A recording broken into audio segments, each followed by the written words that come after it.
बिस्मिल्लाहिर्रहमानिर्रहीम। अस्सलाम वालेकुम नाज़रीन, मैं आपका मेज़बान खलील चन्ना, चैनल चन्ना ऑनलाइन। ये चैनल आप यूट्यूब पर देख सकते हैं और खलील चन्ना के नाम से आप फेसबुक पर भी देख रहे हैं। सबसे पहले तो मैं उन तमाम दोस्तों का शुक्रगुज़ार हूँ जो मुझे अपने इस चैनल पर देख रहे हैं और तजावीज़ भी दी, लाइक किया, शेयर किया, बल्कि सब्सक्राइब भी किया।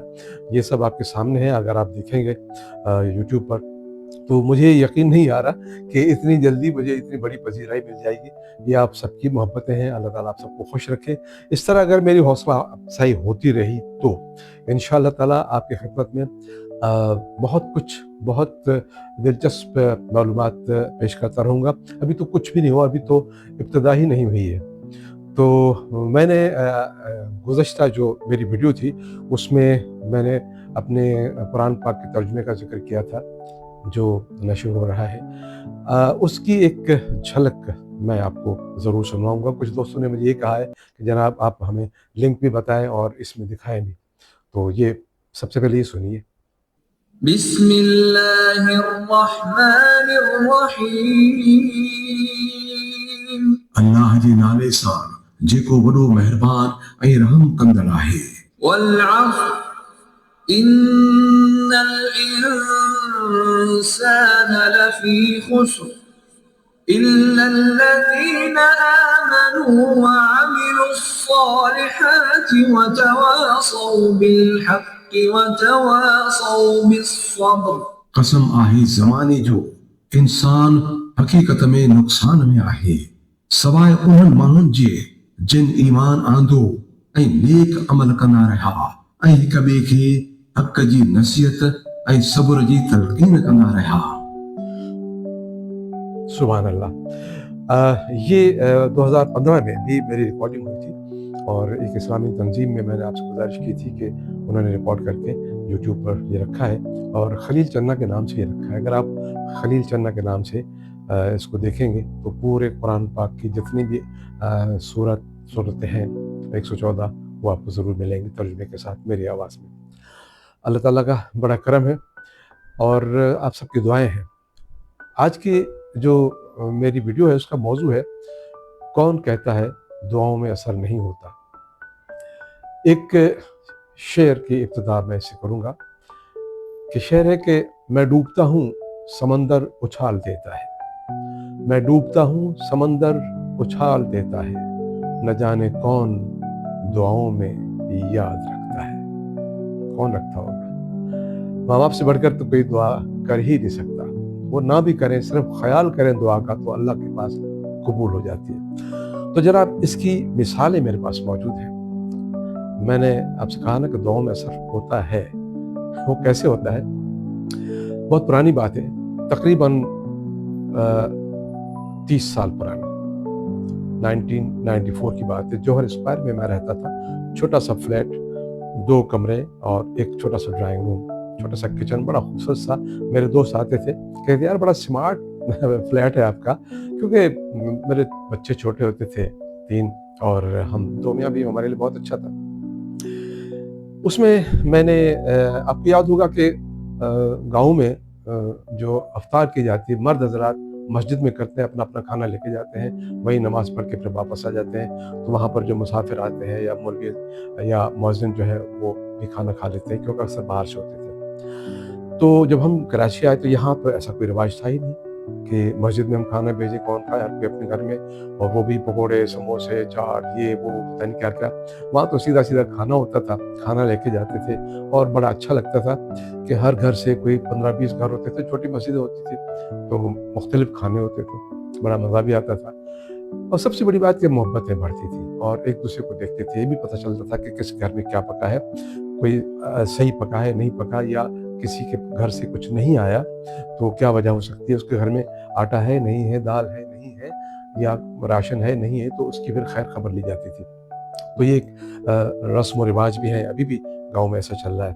लेकिन खैर जब हम कराची आए तो हम सोच रहे थे यार हम मस्जिद में तो नहीं दे सकते, क्या करें, चलो पड़ोस में भेज देते हैं। तो एक 2 पड़ोस में हमने भेजा, वहाँ से फिर वही प्लेटें भर के आ जाती थी।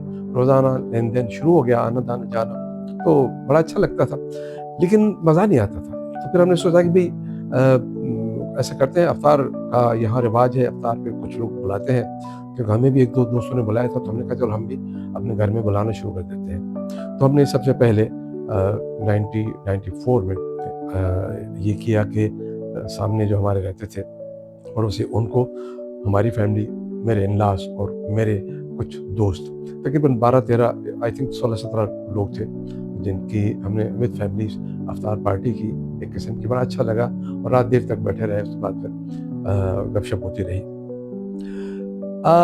ये सिलसिला शुरू हो गया। अब हर 5, 8, 10 दिन के बाद या कोई हमें मिलाता था या फिर हम फिर दोबारा बुला लेते थे।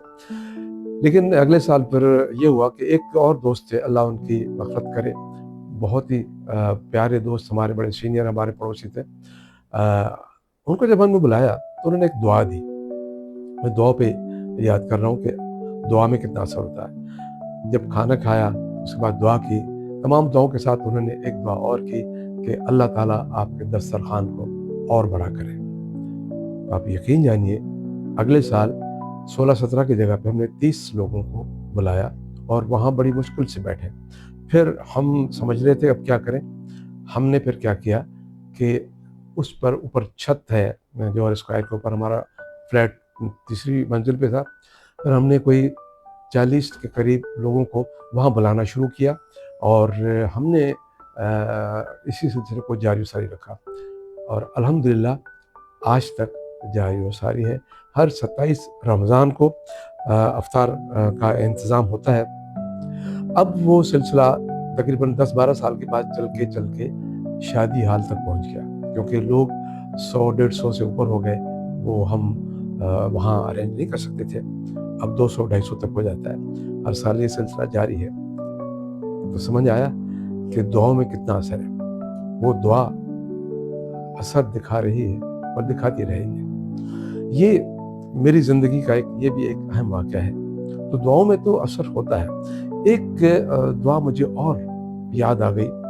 मैं प्रोग्राम करता था रेडियो पाकिस्तान में, ये बच्चा किसका है, फिर उसका नाम हुआ, ये बच्चा मिला है। ये प्रोग्राम मोहम्मद नकी साहब हमारे बहुत सीनियर साथी थे। वो सीनियर प्रोड्यूसर और उसके बाद डायरेक्ट प्रोग्राम तक पहुंच गए। तो वो जब चले गए इस्लामाबाद, तो उसके बाद ये प्रोग्राम मुझे मिला और ये प्रोग्राम मैंने जब करना शुरू किया तो 4 ज़बानों में ये मैंने प्रोग्राम किया। पहले एक ज़बान में होता था, ज़ाहिर नकी साहब सिर्फ उर्दू में बात करते थे। मुझे चूँकि थोड़ा सा ज़बानें सीखने का शौक़ भी है, पंजाबी मुझे बहुत आती है, सराइकी बहुत अच्छी आती है और सिंधी मेरी मादरी ज़बान है, उर्दू हमारी कौमी ज़बान है। तो मैं उसमें प्रोग्राम करता था। तो उसमें बच्चे जो हम एडी सेंटर से लेके आते थे, उनके इंटरव्यूज़ करते थे, तो मैं बच्चों से उनकी ज़बान में बात करता था। तो इसका फ़ायदा ये हुआ कि बच्चे तेज़ी से मिलना शुरू हो गए अपने वालिदैन को। क्यों? कि वो उनकी ज़बान में जब वो बात करते थे, रेडियो सुना जाता था, उन्होंने ये सोचा कि यार ये तो बच्चा हमारा है, क्योंकि उनकी ज़बान में बात हो रही थी। तो उसका फ़ायदा ये हुआ कि वो आना शुरू हो गए, अपने बच्चे लेके चले गए। लेकिन जो भी शख्स आता था, क्योंकि हम रेडियो का नंबर देते थे, वो आके हमसे मिलते थे और जब अपने बच्चे को लेकर और गले लगाते थे, हमारी आंखों में आंसू आ जाते थे। हम उनकी खुशी देखते रहते थे और उसी खुशी में हम सब शामिल होते थे। और जो वो दुआएं हमें मिलती थी उन वालिदैन की कि आप यानी रेडियो पाकिस्तान या आप खलील चन्ना या एडी सेंटर जो ये काम कर रहे हैं, बिछड़े हुए बच्चे अपने वालिदैन से मिलाते हैं, तो तमाम दुआएं, जितनी भी दुआएं उनको देनी होती थी वो हमें देते थे। और आज ये दुआओं का असर है। अल्हम्दुलिल्लाह हम हर तरह से खुश हैं, हर तरह से मुतमईन हैं। अल्लाह का बड़ा करम है। तो मेरे आज की इस वीडियो बनाने का मकसद सिर्फ ये था कि दुआओं में असर होता है जनाब। दुआएं करते रहें, दुआएं लेते रहें। आज के इसी पैगाम के साथ मैं इस वीडियो को इख्तिताम पर ले जाता हूँ। इंशाअल्लाह अगली वीडियो में आपसे फिर मुलाकात होगी। तब तक के लिए इजाज़त दीजिए। अल्लाह निगहबान।